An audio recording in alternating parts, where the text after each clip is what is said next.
What's good, folks? It's Nightmare Frame here with a new Warframe video coming at you with one of the most ridiculous busted builds that you'll ever see. So, how stupid and ridiculous is this build? Well, I took Nourish from Grendel and placed it on her 4th ability. I know. Just wait. Miasma is nice, but its damage gets weaker the higher you go. The scaling potential of Miasma is pretty lackluster. However, her other abilities do so much better and become more effective the higher you go. And I'll be building around her Toxic Lash.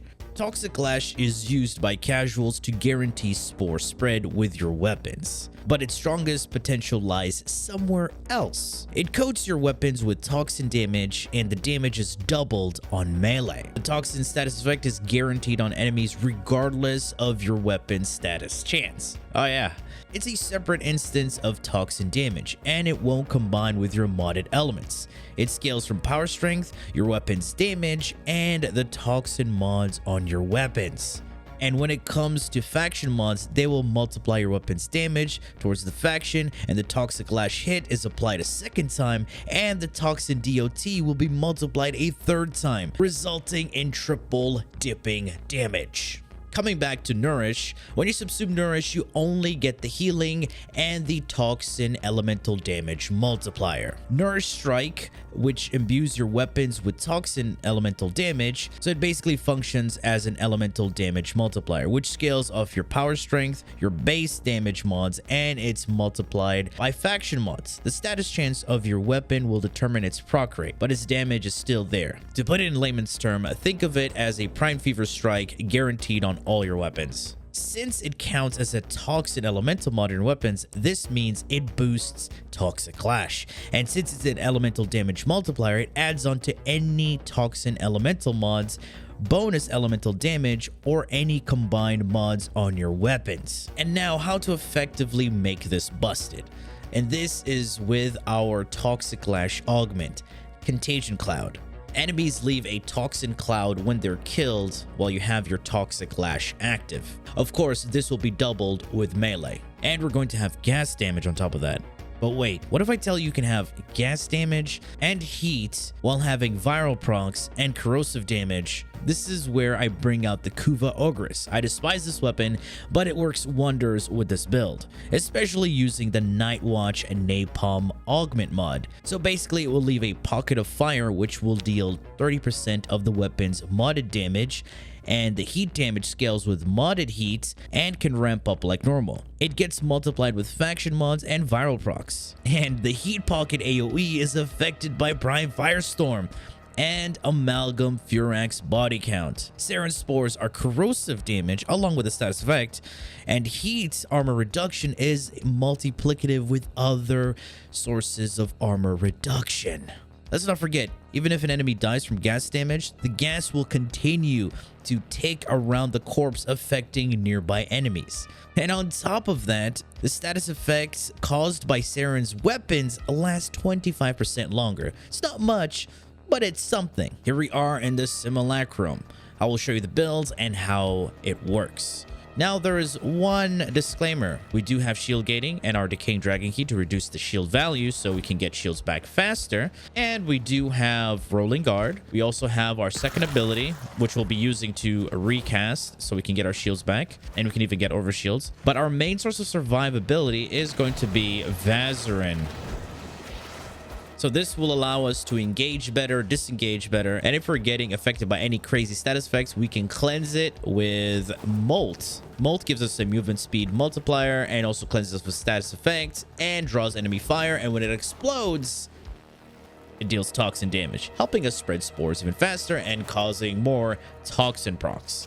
Taking a look at the builds, brief respite in the aura for the energy to shield conversion. This helps us refresh our shields so we get another shield gate. And since we have the decaying dragon key equipped, we lower our shields down to 75. Overextended is the only range mod that we have on. It affects our Toxic Lash's augment, Contagion Cloud. It gives us 9.5 meters effect radius. It affects the charm from Molt and the spore spread. And to counteract the negative power strength, I do have Transient Fortitude, Umbra Intensify, and Augur Secrets. Augur Secrets pairs really well with Brief Respite, so we can even get overshields very efficiently. Prime Continuity to give us duration and counteract Transient Fortitude. Rolling Guard for the added defenses. Prime Flow for the large energy pool, since we won't be using any efficiency mods. For the beams, I do use Arcane Arachne. This basically gives us overall weapon damage. Prime Sure-Footed, you know, spending less time on your butt, huge DPS increase. How does Arachne work? Wall latch, and you get yourself 150% damage.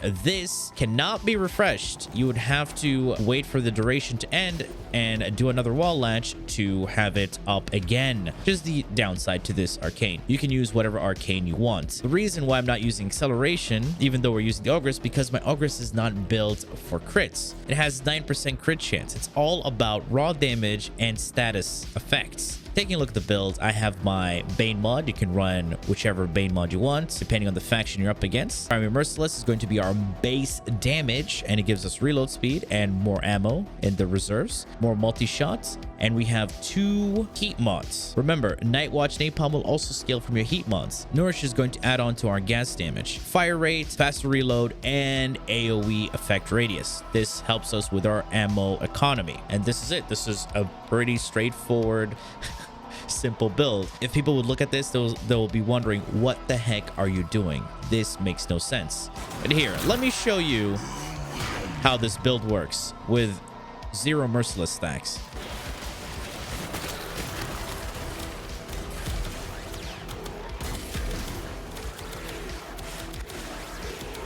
Okay, so that's 0 to 12 merciless stacks. Let's do that again. Just make sure our buffs are refreshed. Do we need to... We'll do it without spores. There you go. That's without spores. That's without Saryn spores. How fast will it be with Saryn spores? We'll see.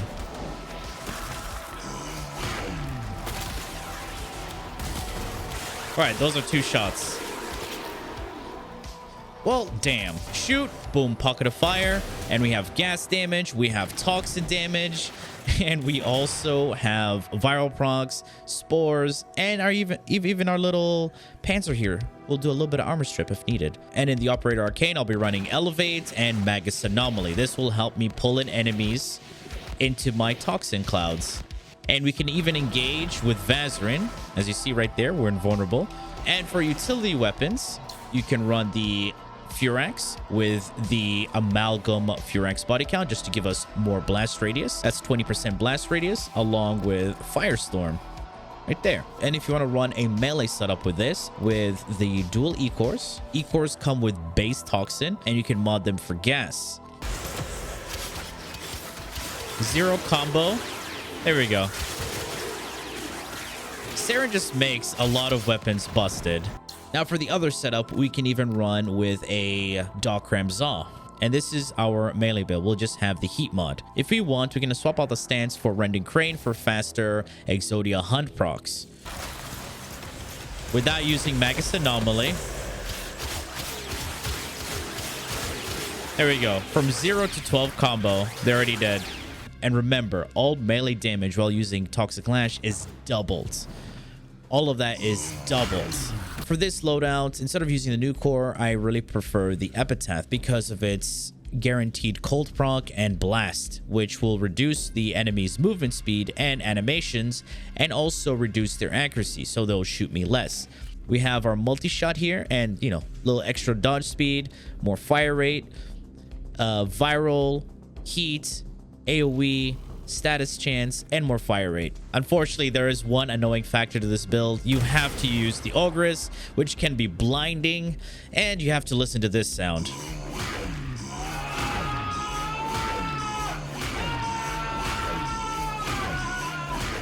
All right, folks, that has been it for me. I do hope you've learned something from this video and enjoyed it as well. And if you did, feel free to leave a like, share, and subscribe. For more Warframe content, streams, and so much more, do refer to the description. Thanks for watching, and as always, peace.